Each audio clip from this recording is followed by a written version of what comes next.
So today I'm going to plant apricot trees. One in particular is gold-kissed apricot and the second is Katy apricot, and these two varieties are low chill hours and do the best here in Phoenix, Arizona.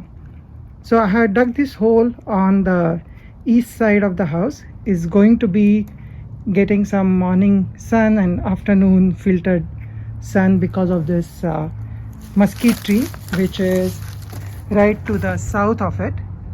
So it's a perfect protection for afternoon heat for these young trees. And I have dug the hole out about 5 feet in width and about 2 to 2.5 feet in length. And then I'm going to keep the soil and save the soil that I dug out and put that back in the hole without adding any other amendments. I might add some sand for drainage, but nothing beyond that. Now the next step is sprinkle some gypsum on the sidewall and then put the bare root trees, and I'll show you what is the way to plant bare root trees next. So the next step for bare root planting is adjusting the size of the hole and the depth of the hole. So two things to point out. So the first thing is how deep to dig. So if you see this particular one, this is the gold-kissed apricot. This one I had dug almost about a foot or so deep compared to the surrounding slope, and that is such that the main root, which is this tap root that is going all the way in, that should stand tall in the hole and not get bent at all. So that's the tap root, and then that is the depth, no more than the depth of the tap root. And then the width, I have made sure that it's wide enough that I can accommodate all the roots beyond the main root ball, so that I don't have to bend them, nor do I have to stretch them in weird directions. So that's the depth and the width. And then the third key thing I'm looking for deciding the depth is height. So if you look here, this particular one is Katy apricot. This is the gold-kissed apricot. The Katy apricot has very shallow root structure. So this I'm going to plant right around this height.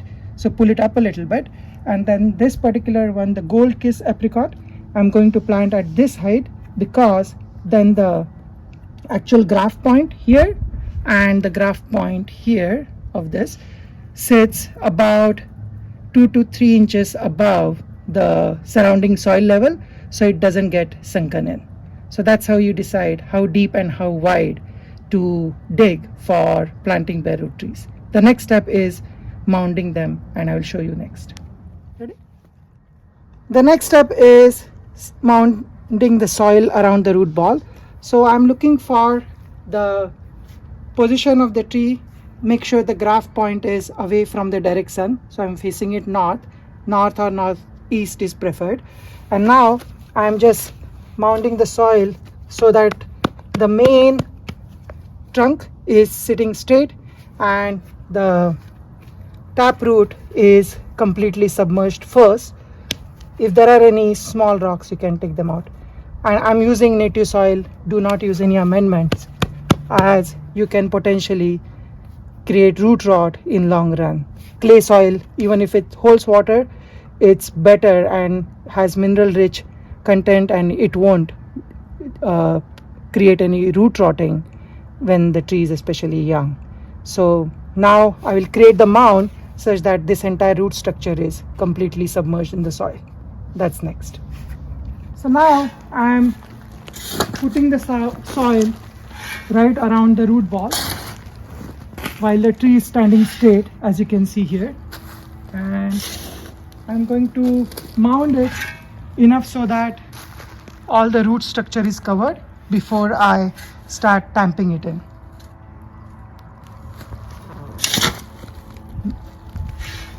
So now you can see the soil has been started to get compacted around the root ball.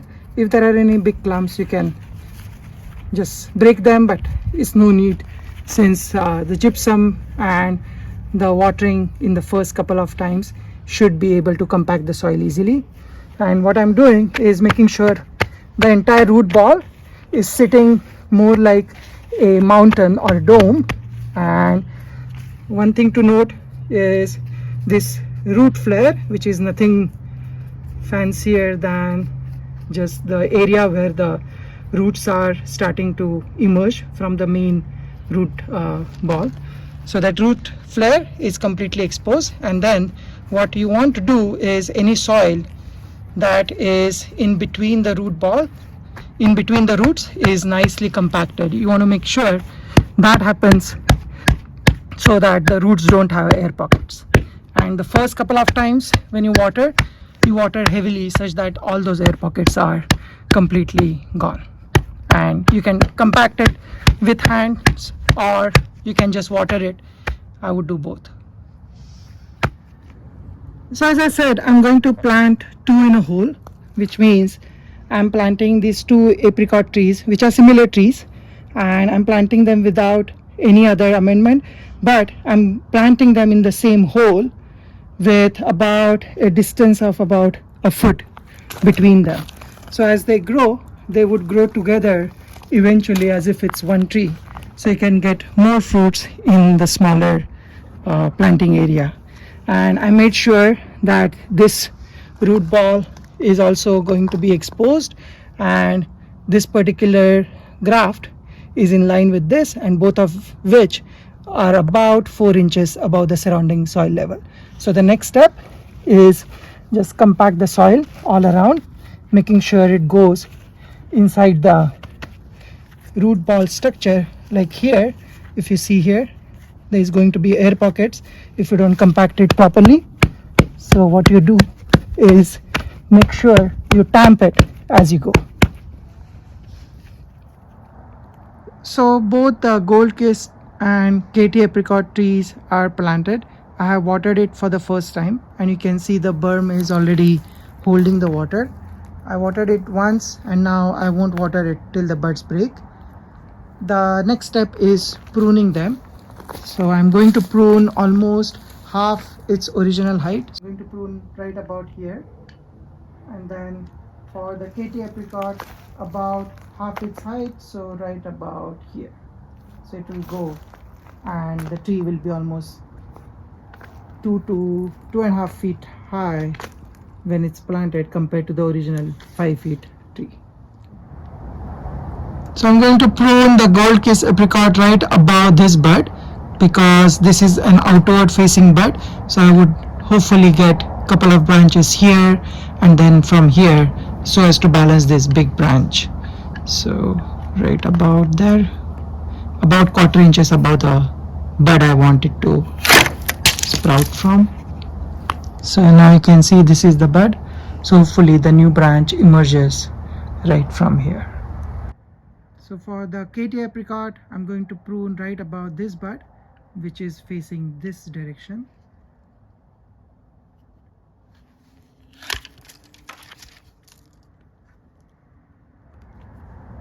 So there you go, this is the final pruning that I have done for its first year right after pruning.